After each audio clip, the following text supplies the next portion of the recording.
नमस्कार मित्रों, यांचा अवांतर यूट्यूब चैनल पर आपका स्वागत है। अगर आप हमारे इस चैनल पर नए हैं तो इस चैनल को सब्सक्राइब करें, लाइक करें, शेयर करें और बेल आइकन को दबाएं। आइए सुनते हैं यात्रा संस्मरण, जिसका शीर्षक है अंडमान देश का गौरव। इसके लेखक हैं गीता दुबे। इस संस्करण को साहित्य कुंज पत्रिका में प्रकाशित किया गया है। जमशेदपुर से 5 घंटे की रेल यात्रा कर हम दिन के 12 बजते बजते कोलकाता पहुंच गए।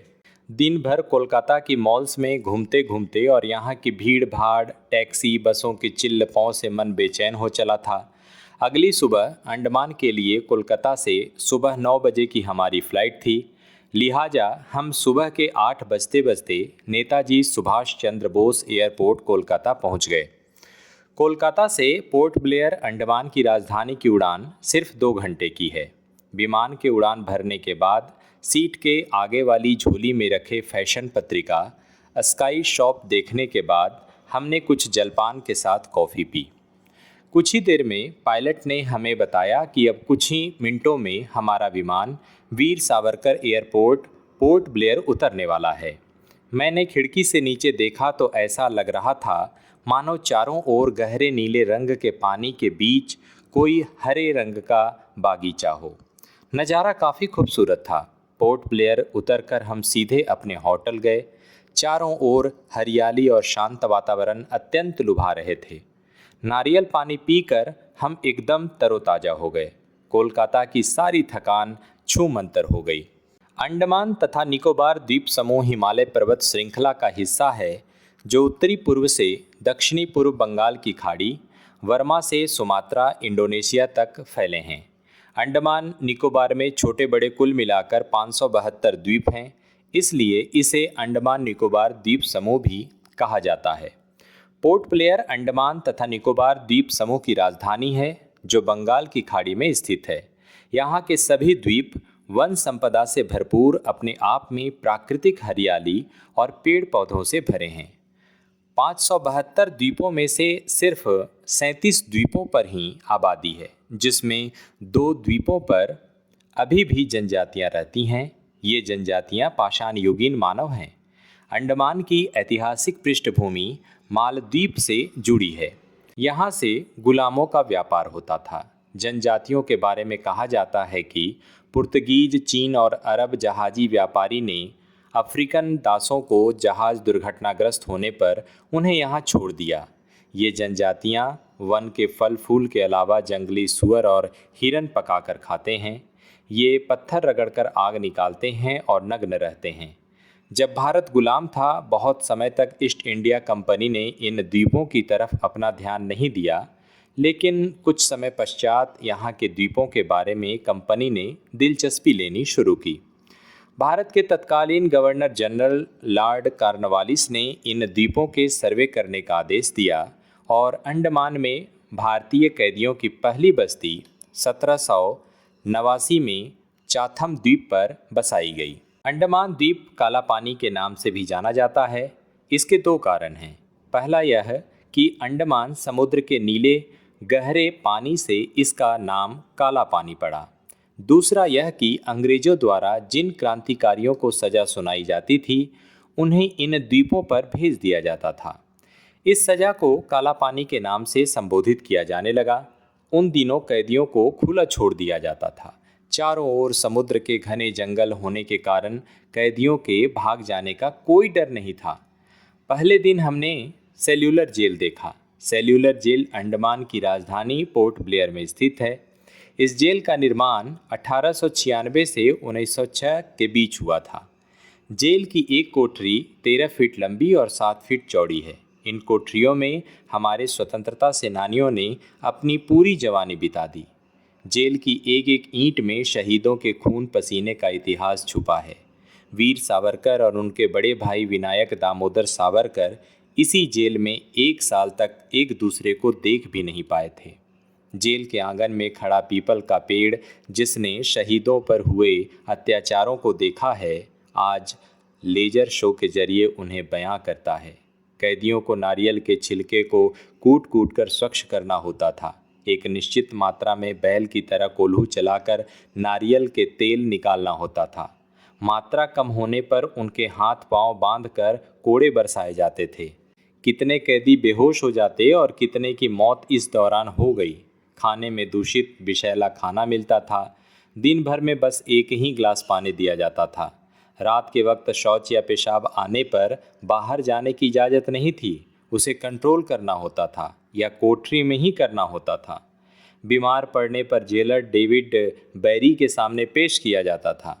वह यदि उचित समझता तो अस्पताल भेजा जाता, वरना ईश्वर के सहारे छोड़ दिया जाता।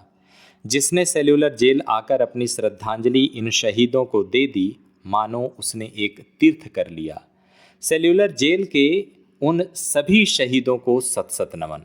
फरवरी 1979 में भूतपूर्व प्रधानमंत्री मोरारजी देसाई ने इस जेल को राष्ट्रीय स्मारक के रूप में राष्ट्र को समर्पित किया।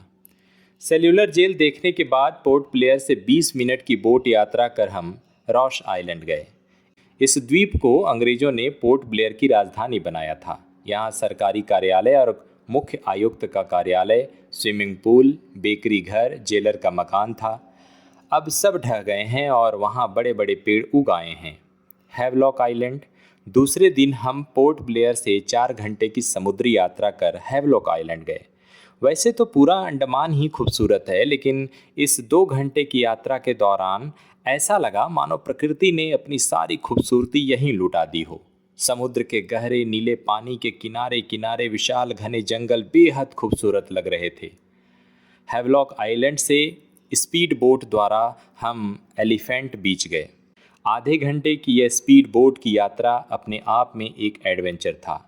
जल क्रीड़ा में दिलचस्पी रखने वालों को यह बीच काफ़ी आकर्षित करेगा। यहाँ आप snorkelling, scuba diving, sunbath, selling, parasailing जैसे रोमांचक खेलों का आनंद ले सकते हैं।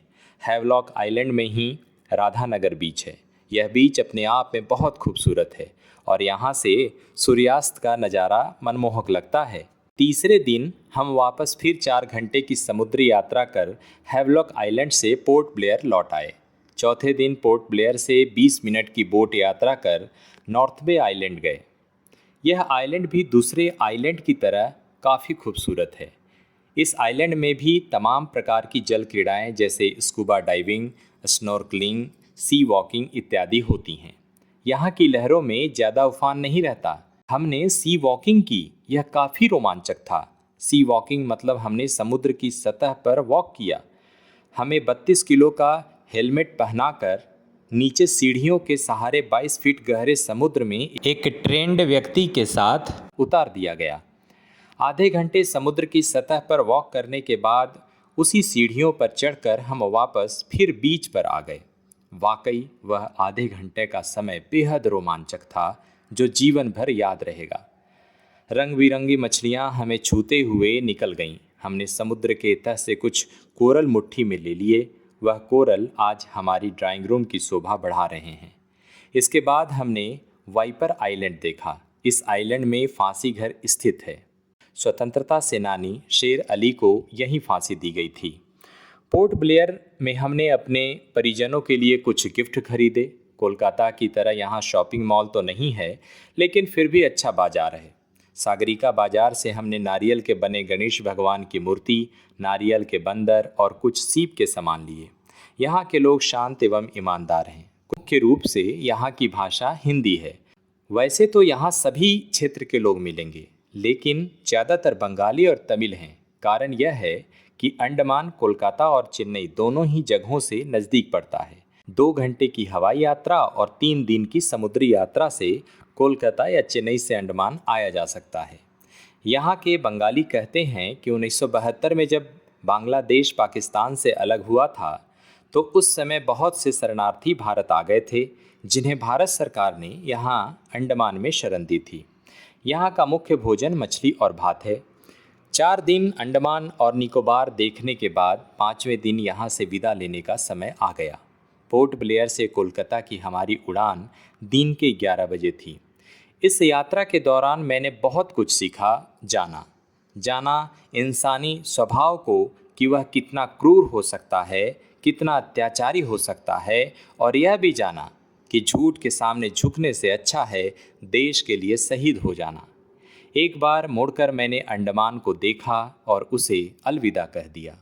ढेर सारी यादों को साथ ले मैं विमान में बैठ गई और छोड़ आई अंडमान के सफ़ेद सुनहले रेत पर अपने पैरों के निशान।